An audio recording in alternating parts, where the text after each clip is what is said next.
নবম শ্রেণীর জীবন বিজ্ঞান ক্লাসের একটি ভিডিও। আজকে আমরা আলোচনা করব জৈবনিক প্রক্রিয়া।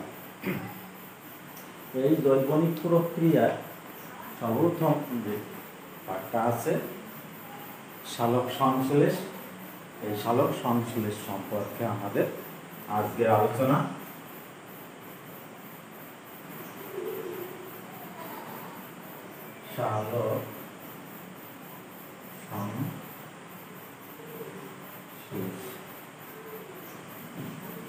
সালোক সংশ্লেষ কি?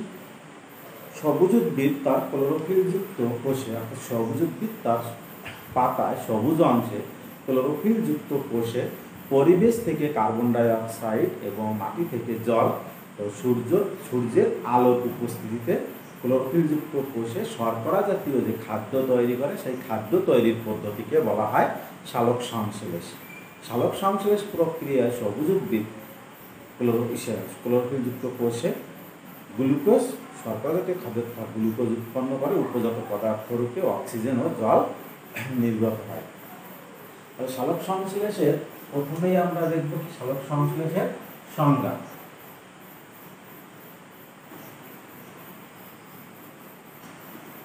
সালোক সংশ্লেষের সংজ্ঞায় সবুজ উদ্ভিদ তার ক্লোরোফিলযুক্ত কোষ তথা পাতায় পরিবেশ থেকে শোষিত জল ও কার্বন ডাই অক্সাইড এবং সূর্যের আলোর উপস্থিতিতে যে রাসায়নিক প্রক্রিয়ার মাধ্যমে বা রাসায়নিক বিক্রিয়ার মাধ্যমে শর্করা জাতীয় খাদ্য তথা গ্লুকোজ উৎপন্ন করে এবং উপজাত পদার্থ রূপে জল ও অক্সিজেন নির্গত করে, সেই প্রক্রিয়াকে, সেই পদ্ধতিকে বলা হয় সালোক সংশ্লেষ। সালোক সংশ্লেষের কোথায় হয়, অর্থাৎ স্থান কোথায় সম্পন্ন হয়? সালোক সংশ্লেষের স্থান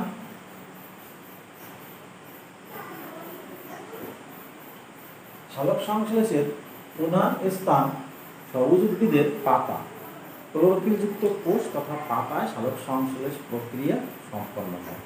এছাড়াও সবুজ উদ্ভিদের অন্য যে সমস্ত অংশ সবুজ আছে, অর্থাৎ যেখানে যেখানে ক্লোরোফিল আছে, সেই অংশে সালোক সংশ্লেষ সম্পন্ন হতে পারে। যেমন ফুলের বৃত্তি যেটা আছে বা বোটা যেখানে আছে সবুজ রঙের হয়, সেই সবুজ অংশে সালোক সংশ্লেষ প্রক্রিয়া সম্পন্ন হতে পারে। ফুলের পাপড়িতেও সালোক সংশ্লেষ প্রক্রিয়া সম্পন্ন হতে পারে।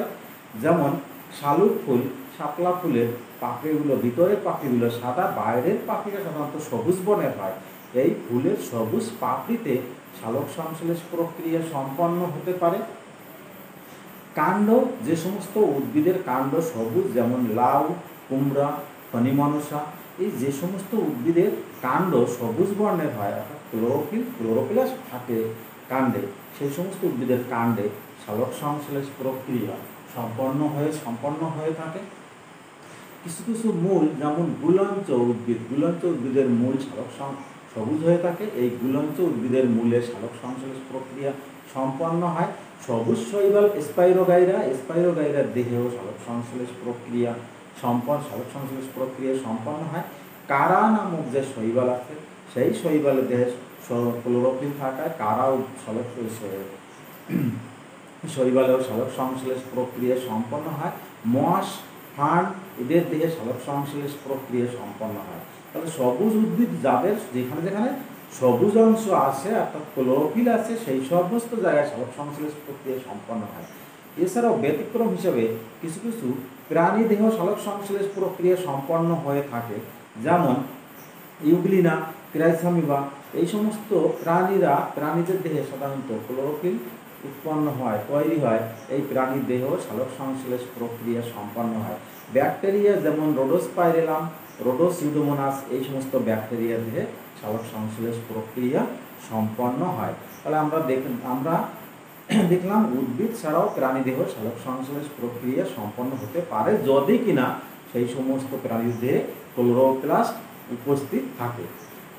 তার মানে এবার সালোক সংশ্লেষে যেখানে সম্পন্ন হচ্ছে পাতার মেসোফিল কলা, এই মেসোফিল কলা হলো সালোক সংশ্লেষ প্রক্রিয়ার প্রধান স্থান, এবং ক্লোরোপ্লাস্ট হলো সালোক সংশ্লেষের প্রধান সালোক সংশ্লেষীয় অঙ্গাণু।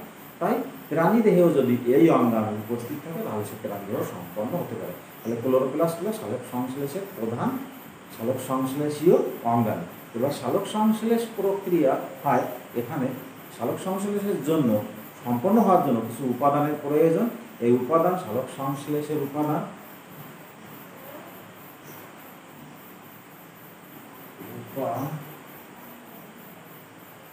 উপাদান এই উপাদানকে আমরা সাধারণত দুটি ভাগে ভাগ করতে পারি। সাধারণত প্রধান উপাদানের মধ্যে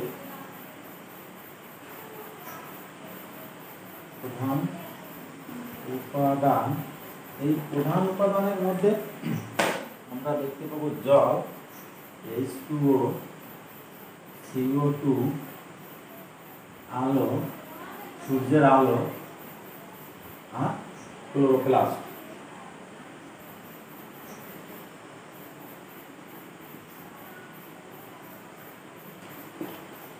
এগুলো মোটামুটি আমাদের ক্লোরোপ্লাস্ট বা ক্যারোটিনয়েড, এই উপাদানগুলো আমাদের সাধারণত প্রধান সালোক সংশ্লেষীয় অঙ্গাণু। এছাড়াও সহায়ককারী অঙ্গাণু আছে।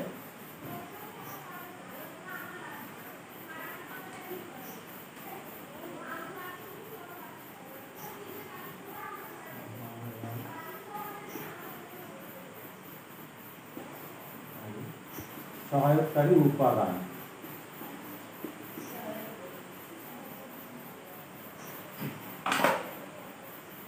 সহায়ককারী উপাদানের মধ্যে আছে ADP, আছে NADP+, এবং আছে RUBP। এই উপাদানগুলো আছে সহায়ককারী উপাদান হিসাবে সালোক সংশ্লেষে। তাহলে আমরা এই সালোক সংশ্লেষের যে উপাদানগুলো আছে এই উপাদানগুলো সম্পর্কে একটু আলোচনা করি। সালোক সংশ্লেষের যে প্রধান উপাদান, এই উপাদানগুলো সালোক সংশ্লেষের ভূমিকা এবং তাদের উৎস কি।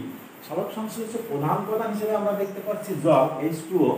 সালোক সংশ্লেষের এই জল সবুজ উদ্ভিদ, স্থলজ উদ্ভিদ মূলের সাহায্যে মাটি থেকে জল সংগ্রহ করে থাকে এবং জলজ উদ্ভিদরা সাধারণত জলাশয় থেকে এই জল সংগ্রহ করে থাকে। এবং কিছু কিছু উদ্ভিদ আছে যারা বায়বীয় মৌলের মাধ্যমে বাতাস থেকেও জলীয় বাষ্প সংগ্রহ করে থাকে। জলজ উদ্ভিদ যারা অর্ধনিমজ্জিত, যারা মাটিতে জলে উপস্থিত, জলে জন্মায় কিন্তু তাদের মূল মাটিতে থাকে, তারা মূলের সাহায্যে মাটি থেকেও সংগ্রহ করে এবং দেহের সাহায্যে জলাশয় থেকে জল সংগ্রহ করে থাকে। জলের ভূমিকাটা কি সালোক সংশ্লেষ প্রক্রিয়া? এই সালোক সংশ্লেষ প্রক্রিয়ায় জল, এই যে ক্লোরোপ্লাস্ট মানে ক্লোরোফিল, এই ক্লোরোফিল জলকে H+ এবং OH- আয়নে বিশ্লিষ্ট করে। H+ OH- আয়নে বিশ্লিষ্ট করে। এই OH- আয়ন এ ক্লোরোফিলকে অন্ধকার দশায়, সালোক সংশ্লেষের অন্ধকার দশা যখন আমরা আলোচনা করবো দেখবো, অন্ধকার দশায় এ আয়ন দান করে। তাহলে OH- আয়ন এই আয়ন দান করছে ক্লোরোফিলকে আয়ন দান করছে। এবং এই যে H+ আয়ন, এই H+ এবং এখানে আরেকটা ভূমিকা আছে OH- আয়নের ক্ষেত্রে। সেই সঙ্গে এই সালোক সংশ্লেষ প্রক্রিয়া আমরা দেখেছি, সংজ্ঞা যখন বলেছিলাম যে উপজাত পদার্থ রূপে জল ও অক্সিজেন নির্গত হয়। এই যে অক্সিজেন OH- আয়ন, এই অক্সিজেনই সাধারণত সালোক সংশ্লেষ প্রক্রিয়ায় উৎপন্ন অক্সিজেনের ভূমিকা। অক্সিজেন যেটা আসে এই অক্সিজেন থেকেই অক্সিজেন উৎপন্ন হয়।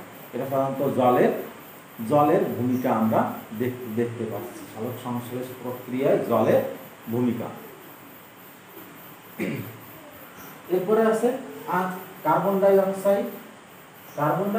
আমরা দেখতে পাবো যে সালোক সংশ্লেষ প্রক্রিয়ায় গ্লুকোজ উৎপন্ন হয়।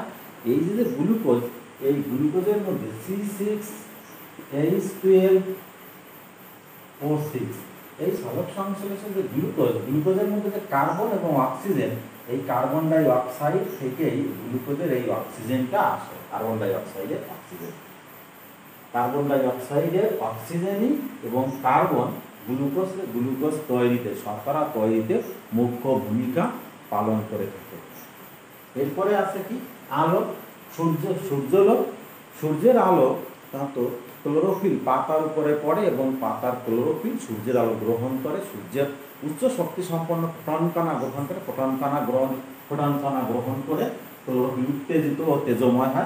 সেই উত্তেজিত তেজময় ক্লোরোফিল জলকে এইচ প্লাস এবং ওএইচ মাইনাস আয়নে বিশ্লিষ্ট করতে পারে, ওএইচ মাইনাস আয়নে বিশ্লিষ্ট করতে পারে। তাহলে এখানে আলো হলো ক্লোরোফিলকে শক্তি প্রদান করা বা উত্তেজিত করা, এটাই সূর্যালোকের ভূমিকা।